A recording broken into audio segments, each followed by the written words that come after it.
European allies agreed to send troops to Ukraine after ceasefire. U.S. discussing options to acquire Greenland using military force. Lightweight overpass solution to ease congestion in Vinh urban area. Hello, so good to see you again in today's news by Nghệ Press and Broadcasting Agency. I'm Hoàng Yên, and here we go, the first step of the show. The coalition of the willing, consisting of 35 Ukraine's allies, held its largest ever meeting in Paris, France, and reached a consensus on security guarantees for Kiev, including plans to deploy troops to the country after a ceasefire with Russia is achieved. Unlike previous meetings, this summit was attended by U.S. envoys Steve Witkoff and Jared Kushner, along with General Alexis Grinkowicz, the highest-ranking commander of the U.S. military in Europe.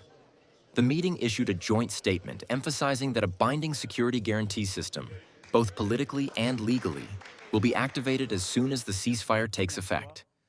The core of this system is a U.S.-led ceasefire monitoring and verification mechanism, with participation of coalition members. The meeting also marked the first time the United States has publicly supported the establishment of binding security guarantees for Ukraine to assist Kyiv in the event of a new conflict breaking out. This is seen as a significant shift in the U.S. position as diplomatic efforts to end the nearly 4-year conflict in Ukraine are being accelerated. The White House confirms that Donald Trump's administration has been discussing a range of options to acquire Greenland, including using military force.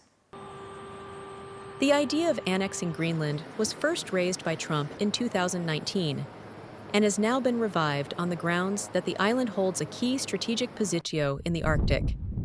The White House stated that the president and his team are considering multiple options, ranging from purchase negotiations and signing a compact of free association to military measures, although diplomacy remains the priority.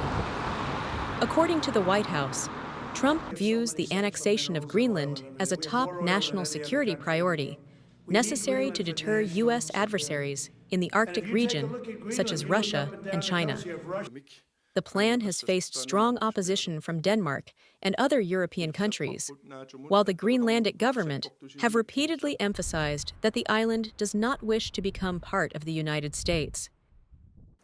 Prime Minister Phạm Minh Chính had just requested ministries and agencies to urgently select the most suitable technology and investment model for the North-South high-speed railway project and report to competent authorities before January 15th. Chairing the 5th meeting of the National Steering Committee for Key Railway Projects, the Prime Minister stressed the need for high focus and decisive action to remove bottlenecks.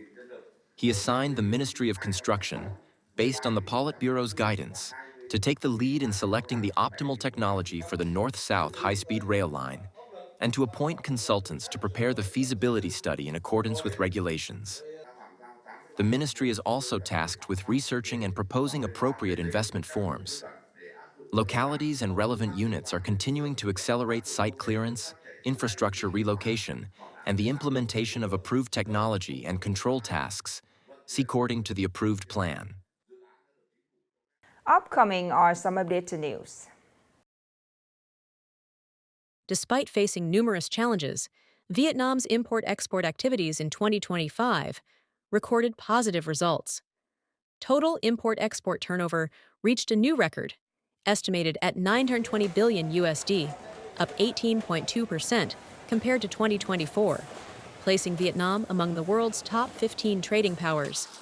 The United States remained Vietnam's largest export market, with a turnover exceeding $153 billion USD, while China was Vietnam's largest import market at $186 billion USD.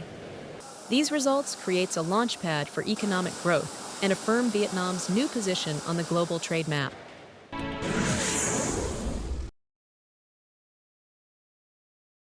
Via Saipa Nghệ An Company has submitted a proposal to the Nghệ An Provincial People's Committee, proposing the construction of VSIP Nghệ An 4 Industrial Park to expand industrial land reserves and meet growing investor demand.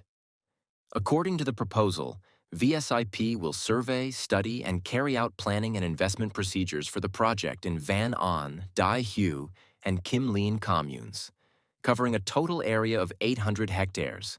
Proposal for investment policy approval to be submitted in June 2026. VSIP is currently the investor of 3 industrial parks in the province, including VSIP in Nghệ An 1, covering 750 hectares with total investment of over 2.7 billion USD. VSIP in Nghệ An 2, with 500 hectares, attracting nearly 1 billion USD in investment. And VSIP Nghệ An 3 of more than 181 hectares with land clearance expected to begin in the first quarter of 2026.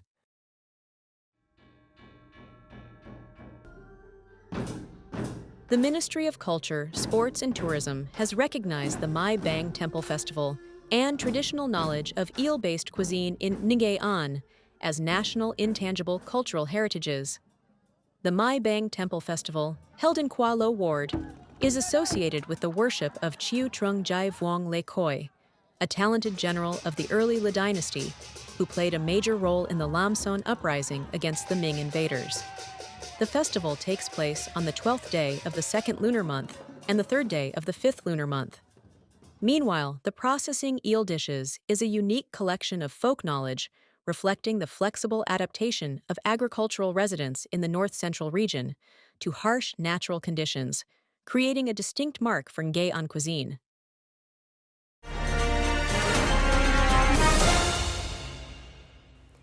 The rapid increase in public and private vehicles, while infrastructure having not kept pace with, has led to more frequent and prolonged traffic congestion in the former Vinh city area. Therefore, the idea of building lightweight overpasses at key intersections previously proposed by the city's authorities could be a solution to address traffic congestion in both immediate and long time. More in the story today. If in the past, the fact of long lines of vehicles moving slowly through intersections occurred only certain hours, it now happens much more frequently. To cross an intersection, people and vehicles must wait for a long time. Many intersections are completely jammed. You have to wait through 3 or 4, even 5 red lights to get through. At peak times, like Lunar New Year, you may have to wait dozens of red lights to pass an intersection. To address traffic congestion, in 2018, Vinh City proposed a plan to build lightweight overpasses at major inner-city intersections. However, for some reasons, the plan was put on hold. After more than 5 years, with urban development and the increasing number of vehicles, congestion has become more frequent, drawing renewed attention to the overpass solution. Lightweight overpass systems are truly a necessary solution to address traffic problems for now and the coming decades. This approach helps reduce costs while bringing very good results in preventing traffic jams. Using steel bridges, also known as lightweight overpasses, creates grade-separated traffic. As a result, vehicles passing through intersections no longer conflict with one another. Combined with proper redesign of traffic lanes, this allows vehicles to move more smoothly. With the ongoing expansion and population growth of Vinh's urban area, traffic volume will certainly continue to rise.